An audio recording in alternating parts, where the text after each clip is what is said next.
banjiri apa? Korupsi, koruptor. Ini harus lenyap di tanah air kita ini. Kasihan Bung Karno, kasihan Ngurah Rai meneteskan darah terakhir. Kita pewarisnya yang tidak bisa memegang teguh pewaris itu. Bergerak untuk melawan koruptor itu. Pemimpin jangan menjadi kapal keruk. Korupsi ini teroris. Setuju tidak setuju, saya akan deklarasikan yang namanya kesaktian stop korupsi Indonesia. Tumpang tindih. Ada yang ditangkap, ada yang tidak. Karena nyetor, karena tidak. Hah? Ini musuh rakyat. Hah? Ini musuh pemerintah. Kau harus belajar. Kau harus belajar. Jangan serakah. Example polisi nomor the best one of Indonesia. Jenderal Hukum must be to be example, menjadi contoh di tanah air Indonesia. Kalau lagi ada tebang pilih, nanti rakyat akan hadir. Saya akan undang rakyat untuk mendatangi mana kantor-kantor yang tebang pilih. Saya sudah bekerja keras. Di Jakarta sekarang ada namanya KPK, itu baru. Di Bali ada namanya DPM yang saya dirikan 1999. Di Jakarta sekarang stand yang namanya OTT. DPM sudah pernah OTT 2 kali di tahun itu. Reformasi gagal. Reformasi gagal, reformasi pertama gagal.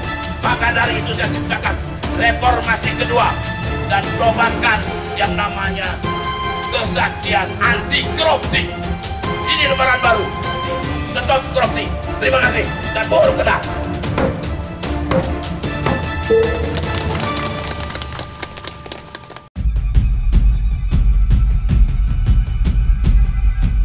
Tabuh genderang perang anti korupsi bergema dari Bali di bawah panji-panji organisasi Dewan Perwakilan Massa DPM. Ketua DPM Wayan Karisubali menggetarkan Bali dan Indonesia dengan menyerukan perang melawan korupsi dan mendeklarasikan Hari Kesaktian Anti Korupsi Indonesia atau Hari Kesaktian Stop Korupsi Indonesia dari Pasar Anyar Singaraja, Kabupaten Buleleng pada Selasa 11 Oktober. Disaksikan para pahlawan kusuma bangsa yang telah gugur dalam merebut kemerdekaan Republik Indonesia, Karisubali penuh semangat berapi-api mengajak semua pihak menyatakan perang melawan korupsi. Sebab dia mengaku prihatin dengan kondisi Indonesia yang dilanda bencana banjir bandang korupsi. Yang lebih mengkhawatirkan lagi, para oknum penegak hukum, mulai dari polisi, hakim, hingga jaksa, juga tidak terlepas dari godaan korupsi. Karena itulah Karisubali tergerak mendeklarasikan Hari Kesaktian Anti Korupsi Indonesia atau Hari Kesaktian Stop Korupsi Indonesia sebagai bagian upaya bergerak melawan koruptor yang dianggap bahkan lebih kejam dari teroris. Karisubali yang juga anggota DPRD Bali dari Partai Nasdem ini menyebut upaya melawan korupsi sebagai bagian reformasi jilid 2 dan membuka lembaran baru, babak baru reformasi, di mana reformasi jilid 1 dianggap gagal total. Tokoh anti korupsi asal Desa Pitpit, Kecamatan Abang, Kabupaten Karangasem ini juga menyoroti penegak hukum di negeri ini yang masih tebang pilih, tajam ke bawah, tumpul ke atas, bahkan oknum petinggi Polri juga diduga menjadi backingan judi. Karisubali juga mengancam akan mengajak rakyat demo besar-besaran, mendemo kantor penegak hukum yang tebang pilih ataupun menjadi sarang mafia hukum. Karisubali yang mendirikan DPM sejak tahun 1999 ini lantas mengajak para polisi di tanah air meneladani polisi paling berani dan paling jujur di seantero negeri ini, yakni almarhum Jenderal Hugen. Dia pun berharap KPK juga membuka kantor perwakilan di setiap daerah agar pemberantasan korupsi bisa lebih masif dan pencegahan korupsi bisa lebih efektif.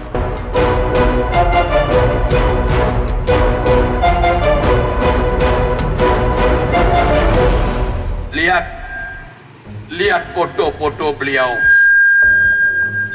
Lihat fotonya Bung Karno, pejuang bangsa Indonesia, penyambung lidah bangsa Indonesia dari Sabang sampai Merauke. Terjadilah 17 Agustus 1945. Merdeka, merdeka, merdeka. Coba gaungkan. Merdeka! Merdeka! Merdeka! Sekali lagi, merdeka! Merdeka! Kenang dia. Kenang juga pahlawan bangsa semua. Seperti I Gusti Ngurah Rai, Cut Nadin, Tengku Umar, Sultan Hasanuddin yang terkenal dibilang ayam jantan dari Timor. Kenallah bangsa Indonesia. Yang generasi mesti ingat itu, karena nasionalis ini hampir hancur. Lihat foto-fotonya itu, semua sedih. Bung Karno sedih, apalagi Ngurah Rai. Lihat apa omongan Ngurah Rai. Jangan lupakan tetesan darahku. Ini anak muda yang korban di zaman pejuang melawan penjajah tanpa pemberi. Sekarang kita pewarisnya, harus mewarisin yang benar. Jangan dicobek-cabek, jangan banyak yang tidak benar. Bung Karno berkata, sesudah merdeka Bung Karno berkata, "Kutitipkan tanah ini untukmu, pelihara baik-baik." Itu omongan Bung Karno. Tetapi sekarang apa adanya? Apa adanya sekarang? Coba jawab. Apa adanya sekarang? Bisakah menjawab bagaimana sekarang Indonesia? Indonesia kena musibah banjir bandang. Banjir bandang Indonesia. Yang membanjiri apa? Korupsi, koruptor. Ini harus lenyap di tanah air kita ini. Kasihan Bung Karno, kasihan Ngurah Rai meneteskan darah terakhir. Kita pewarisnya yang tidak bisa memegang teguh pewaris itu. Ayo, rakyat bergerak, pemerintah bergerak, organisasi yang ada di seluruh Indonesia yang di Bali bergerak untuk melawan koruptor itu. Kalau tidak begitu, tidak salahkan omongan Prabowo. Dulu Prabowo ngomong 30 tahun lagi Indonesia akan bubar, banyak yang mengguli. Tapi dari sisi mana Prabowo ngomong begitu? Karena kalau kita biarkan teroris, bukan namanya apa, koruptor ini simpan doang di luar negeri. Koruptor ini bisa menguasai tanah 1000 hektar. Baru ini tanah negara dikuasai 1000 hektar. Uangnya di mana? Dan gitu belum aja yang lain-lain. Apa nggak benar Indonesia ini akan bangkrut ke depan? Kalau Indonesia ini bangkrut ke depan, benar juga omongannya Pak Dudung.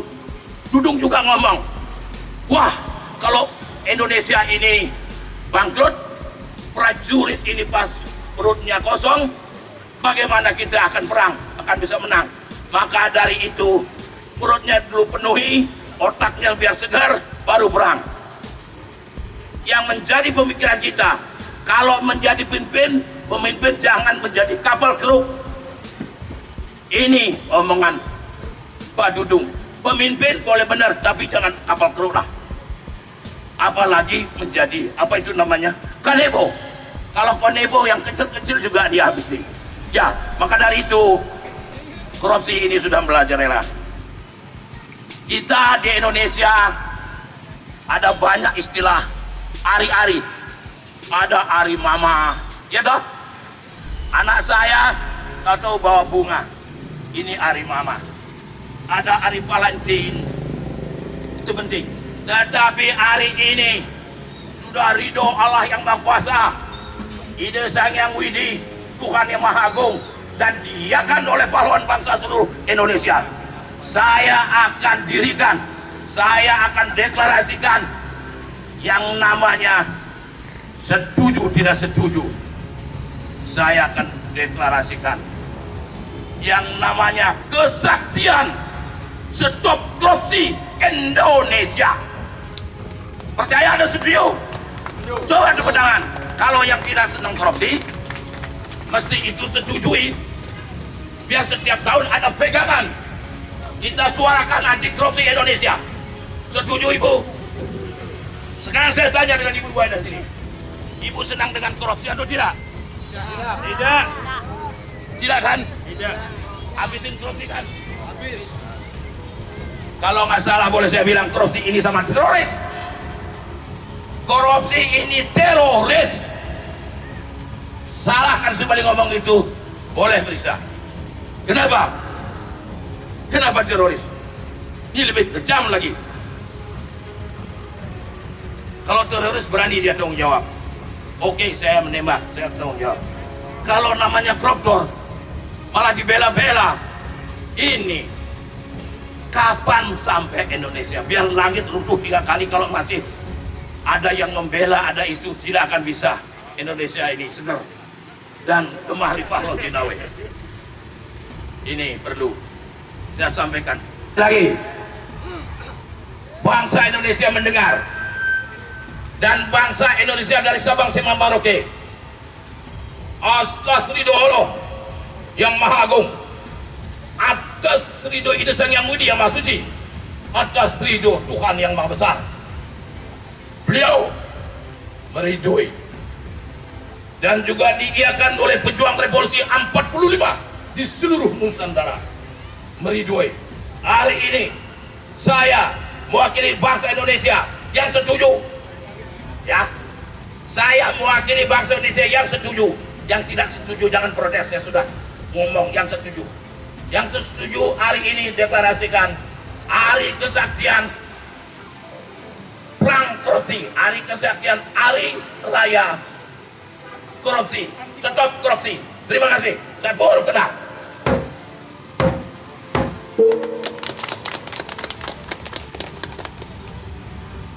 Sebentar Bapak Ibu, mungkin besok ada yang mengkritisi masyarakat yang mana yang diwakili oleh Kari Subali, masyarakat yang setuju dengan pemikiran, dengan pendapat saya. Bapak Ibu yang di sini setuju ada korupsi atau tidak? Hah? Tidak? Ya, itu yang saya wakili.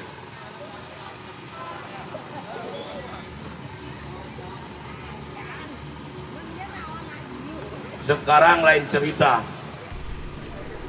Lihat foto semua. Lihat foto semua. Dia bersedih. Lihat juga Jenderal Ugeng. Dulu bersedih Jenderal Ugeng. Sekarang dia senang Jenderal Ugeng. Kenapa? Karena sudah terbongkarnya Sambo. Pak Ugeng tidak senang sama sekali dengan oknum-oknum seperti itu. Pak Ugeng ini jenderal di zaman Soeharto. Ini Pak Ugeng ini jenderal yang bersih, yang patut menjadi panutan bangsa Indonesia, terutama polisi-polisi yang ada tugas sekarang. Tirulah sedikit tidak Pak Ugeng.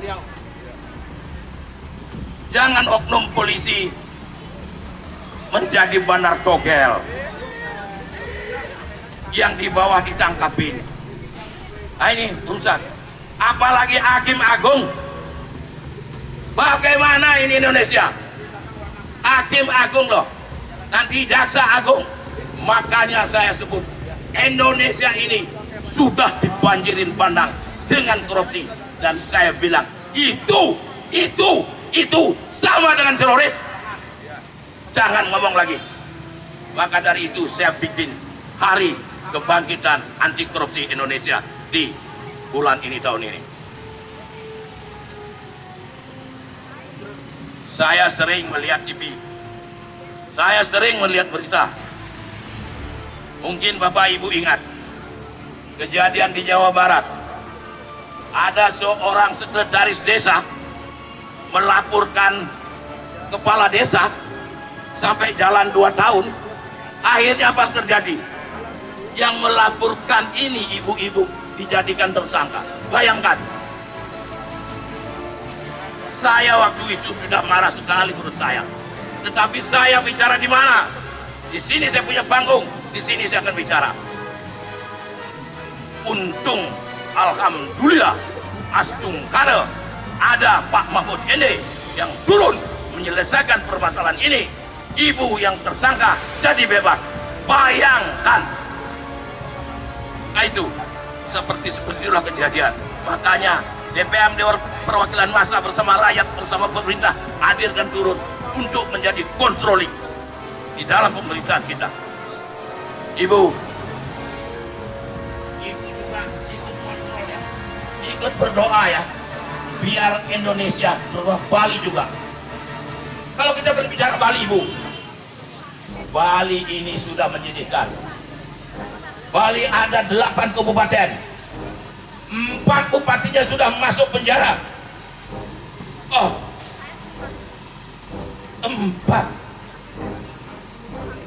Tetapi bukan salah siapa-siapa, saudara-saudara. Saya tidak menyalahkan koruptor, korupsi, tidak salah siapa-siapa. Salah kita sendiri. Salah saya sendiri.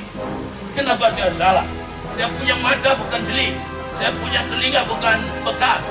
Seandainya mata saya jeli, telinga saya peka, baru akan terjadi korupsi di Bali. Saya sudah hubungi orang-orang itu.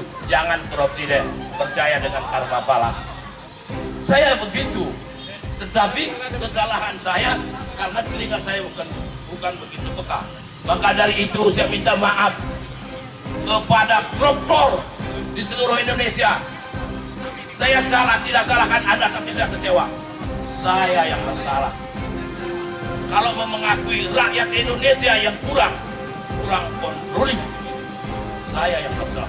Maka dari itu saya berdiri di sini sama pemerintah, sama rakyat, biar tidak nanti terjadi lagi di Bali. Karena selama ini belum ada pernah ngomong seperti itu. Jangan salah lagi. Saya sudah tegur bupati, 8 bupati, 1 gubernur. Jangan korupsi lagi.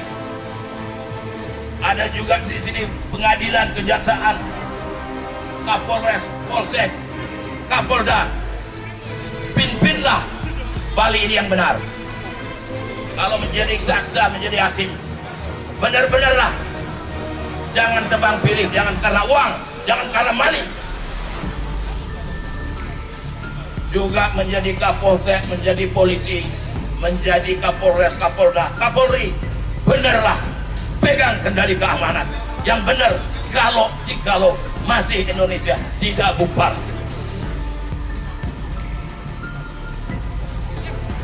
Saya minta sekarang pada saudara-saudara semua, ruang petugas, jangan tebang pilih. Kalau lagi ada tebang pilih, nanti rakyat akan hadir. Saya akan undang rakyat untuk mendatangi mana kantor-kantor yang tebang pilih. Ini DPM tidak main-main. Saya dirikan 1999. Saya sudah bekerja keras. Di Jakarta sekarang ada namanya KPK, itu baru. Di Bali ada namanya DPM yang saya dirikan 1999. Di Jakarta sekarang ngetrend yang namanya OTT. DPM sudah pernah OTT 2 kali di tahun itu. Di tahun itu Bali sudah bergerak. DPM yang mewakili rakyat Bali. Beberapa pengadilan saya datangi yang banyak nyeleneh, saya ambil paksa yang sudah dihukum oleh jaksa dan polisi. Banyak, nanti saya ceritakan kepada Bapak Ibu. Yang Queen, saya pernah mengambil orang yang sudah 3 minggu diterobohkan karena tidak benar. Saya ambil dengan paksa. Waktu itu kita sukses. Banyak yang lain saya perjuangkan. Saya kesini bukan sombong-sombongan, tetapi perlu saya sombong berbicara sekarang. Kalau saya tidak bicara sekarang, apa perjuangan yang namanya Kali Subali menjadi DPR? Apa perjuangan DPM? Kok di sini? Dulu saya pernah resmikan DPM di gedung sana. Tahun berapa itu ya? Saya pernah sudah resmikan. Tahun 2000-an. Habis ada kejadian tragedi. Ada anak-anak meninggal 2 kantor partai. Saya sudah deklarasikan di sini. Bukan sekali ini. Jadi itu lain cerita lagi. Ini saya bicara dengan Menteri Kesehatan, langsung dengan Bapak Presiden, langsung dengan Ibu Mulyani sebagai Menteri Keuangan, yang menjadi tombak adalah Menteri Kesehatan. Bapak Menteri Kesehatan, saya lapor dari sini. Mudah-mudahan laporan saya dirohi oleh bangsa dan dirohi oleh pahlawan. Bapak bisa dengar. Rumah sakit di seluruh Indonesia, apalagi di Bali, yang saya tahu di Sanglah, ada antrian sampai 2 bulan. Sudah dijanjiin diambil operasi, bahkan sampai ada yang meninggal. Ini yang sangat menyedihkan. Saya sering ke rumah sakit Sanglah. Alasan dokter bilang karena kurang alat, karena kurang dokter, karena alatnya rusak. Kalau alasan ini yang menjadi seperti itu, rakyat Indonesia khususnya Bali tidak menerima. Tolong Bapak Menteri Kesehatan dan saudara-saudara saya yang ada tugas di Sanglah, saya bukan menjelekkan, saya akan membackup supaya Menteri Kesehatan turun mengecek benar apa kata-kata Subali, apa tidak. Kalau tidak, saya akan berbicara sana. 2 hari yang lalu, saya datang ke sana bawa pasien dengan ini, pasiennya sudah parah sekali, toh juga belum bisa juga dioperasi. Saya yang merasakan, Bapak Ibu yang di pasar ini tidak pernah merasakan, karena tidak pernah mempunyai saudara seperti itu. Dan saya kerja keras untuk rakyat Bali karena saya DPR Dewan Provinsi Bali. Saya yang mengambil orang-orang dari zaman dulu, ada orang-orang gila di jalanan, saya ambil dengan ongkos pribadi. Saya kesini bukan gila-gilaan dari panggung, tapi saya mau lontarkan semua apa saya kerjakan di zaman reformasi. Dulu ada namanya zaman reformasi.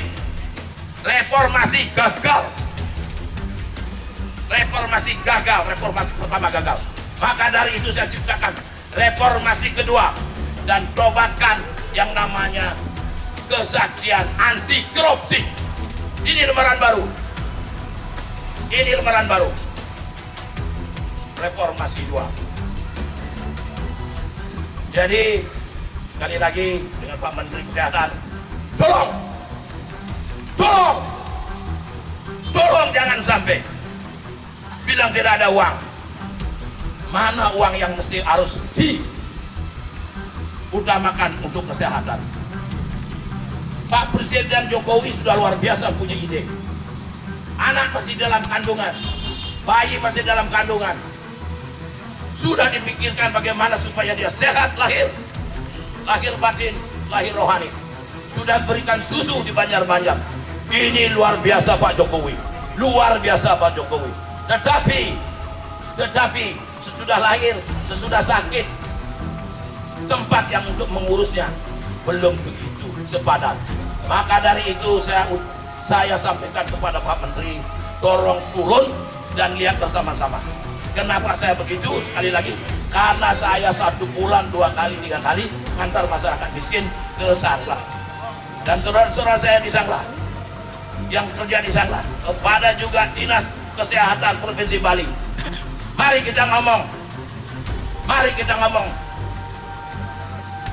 Kepala Rumah Sakit Sanglah, mari kita ngomong. Minta uang kalau bang kekurangan. Dan minta mesin, minta juga dokter. Supaya tidak ada tertunda-tunda masyarakat yang mestinya sudah mendapatkan operasi. Tumpang tindih. Ada yang ditangkap, ada yang tidak. Karena nyetor, karena tidak. Ini musuh rakyat.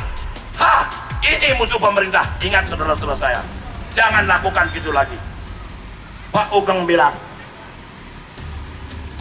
kau harus belajar, jangan serakah. Ingat, example polisi nomor the best one of Indonesia, Jenderal Ugeng. must be to be example, menjadi contoh di tanah air Indonesia. Kepada saudara-saudara saya di seluruh Indonesia dari Sabang sampai Merauke, kepada kawan-kawan saya yang masih di dalam penjara atau yang sudah keluar dari penjara, yang sudah pernah melakukan korupsi, saya sadar sekarang. Saya sadar sekarang. Yang bersalah bukan saudara-saudaraku. Yang bersalah adalah saya. Kalau boleh saya bilang, bangsa Indonesia ini bersalah. Tetapi banyak yang tidak setuju. Kenapa saya tidak korupsi bilang bersalah Subali? Lihat dari segi. Kalau saya, kenapa saya perhatikan saya bersalah dan saya minta maaf kepada saudara-saudara saya. Saya sekali lagi saya tegaskan, saya punya mata, bukan bisa tajam melihat ke Jakarta. Kalau saya tajam punya mata, telinga peka. Sebelum terjadi korupsi di Jakarta, belum terjadi korupsi di Bali, saya tahu, oh ini akan ada korupsi di Tabanan, ini ada korupsi di Karangasem. Kalau saya tahu, tidak mungkin dia akan datang ke LP. Saya bel. Kalau dia tidak setuju, saya deketin keluarganya, anak ibunya. Ini sudah ada bukti bapak ibunya. Ini sudah ada bukti bapaknya korupsi. Tolong kasih tahu. Inilah kesalahan saya, saudara-saudara. Sekali lagi, yang belum pernah dihukum janganlah menyalahkan saya nanti. Maka dari itu, minta maaf yang sebesar-besarnya kepada seluruh rakyat Indonesia. Saya kurang tajam punya telinga, kurang peka, maka terjadilah korupsi. Maka dari itu, marilah kita gerakan anti korupsi di tahun ini. Terima kasih. Om Santi Santi Santi. Om. Assalamualaikum warahmatullahi wabarakatuh. Salam untuk kita semua. Bali 1 mengabarkan